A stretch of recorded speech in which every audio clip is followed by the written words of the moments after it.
रक्षा मंत्रालय ने जिस टेंडर की प्रक्रिया शुरू की है उसका उद्देश्य भारतीय वायुसेना के पुराने ट्रांसपोर्ट बेड़े को आधुनिक बनाना है।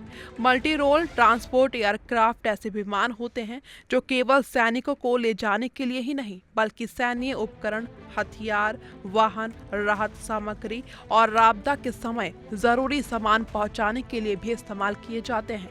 यही वजह है कि दुनिया की लगभग हर बड़ी वायुसेना अपने ट्रांसपोर्ट बेड़े को लगातार मजबूत करती रहती है। भारत भी अब इसी दिशा में तेज कदम बढ़ाता दिखाई दे रहा है। इस परियोजना की सबसे बड़ी खास बात यह है कि इसमें भारतीय कंपनियों को शामिल किया जाएगा। इसका मतलब ये हुआ कि केवल विदेश से विमान खरीदने के बजाय भारत में निर्माण, असेंबली, तकनीकी सहयोग और रक्षा उत्पादन को बढ़ावा देने पर जोर दिया जाएगा। इससे देश के रक्षा उद्योग को बड़ा अवसर मिलेगा और हजारों कुशल तकनीकी नौकरियों के रास्ते भी खुल सकते हैं। विशेषज्ञों का मानना है कि अगर ये परियोजना सफल होती है तो भारत भविष्य में सैन्य ट्रांसपोर्ट विमानों के निर्माण में भी बड़ी भूमिका निभा सकता है। वायुसेना के लिए ट्रांसपोर्ट विमान किसी भी सैन्य अभियान की रीढ़ माने जाते हैं। सीमावर्ती इलाकों में सैनिकों की तैनाती, ऊंचे पहाड़ी क्षेत्रों में रसद पहुंचाना, युद्ध के समय तेज सैन्य मूवमेंट करना और प्राकृतिक आपदा के दौरान राहत अभियान चलाना इन्हीं विमानों की मदद से संभव होता है। लद्दाख, अरुणाचल प्रदेश और अन्य संवेदनशील क्षेत्रों में तेज लॉजिस्टिक सपोर्ट के लिए आधुनिक ट्रांसपोर्ट विमान बेहद जरूरी माने जाते हैं। इसलिए ये खरीद केवल संख्या बढ़ाने का फैसला नहीं बल्कि सैन्य तैयारी को तेज और प्रभावी बनाने की दिशा में महत्वपूर्ण कदम है।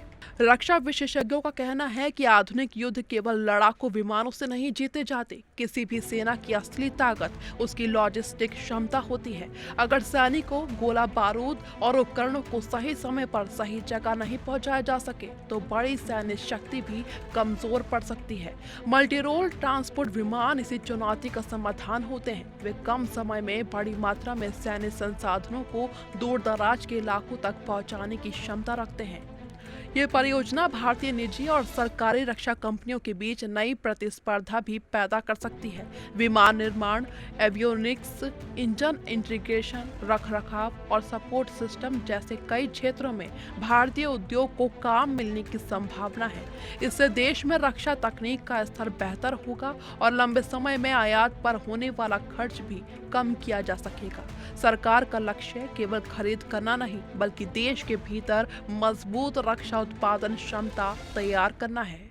फिलहाल टेंडर जारी होने के बाद आगे तकनीकी मूल्यांकन, कंपनियों की भागीदारी, डिजाइन आवश्यकताओं और उत्पादन साझेदारी जैसी प्रक्रियाएं पूरी की जाएंगी। रक्षा मंत्रालय की ये पहल ऐसे समय में सामने आई है जब भारत अपनी वायुसेना की परिचालन क्षमता को अगले कई दशकों की जरूरतों के हिसाब से तैयार करना चाहता है। आधुनिक ट्रांसपोर्ट विमान आने से सैनिकों की तेज तैनाती, आपदा राहत अभियान और रणनीतिक एयरलिफ्ट क्षमता में बड़ा सुधार देखने को मिल सकता है। कैमरामैन प्रेम के साथ मैरिया तोमर, टीवी 100।